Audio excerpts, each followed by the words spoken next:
Introduction. Hey, today the weather outside is pretty cool.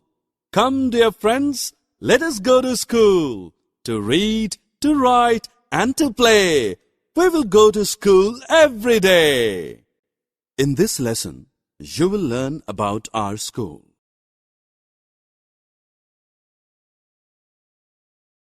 Objectives. At the end of this lesson, you will be able to tell the need of school, recall the rooms in a school, describe classrooms and playground of school. What do you wish to become when you grow up? A doctor, an engineer, a lawyer, or a teacher? For this, you need to go to school daily. A school is a place where you learn to read, write, and play. A school has many rooms such as principal's room, staff room, and classroom. A classroom is a place where students sit and study. The classrooms should be airy and clean. You can find a blackboard, chalk, duster, tables and benches in a classroom.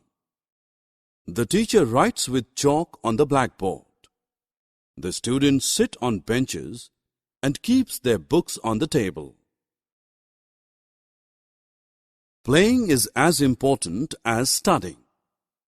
All work and no play makes Jill a dull boy. So friends, you all must play besides reading and writing. The school has big playgrounds where children can play.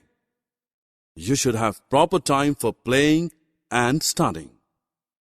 Therefore, school is a place where you learn and play. You should go to school every day in neat and clean uniform. Summary. Let us have a quick recap on what we have learned. A school is a place where we learn to read, write, and play. The classroom is a place where students sit and study. The school has a playground to play.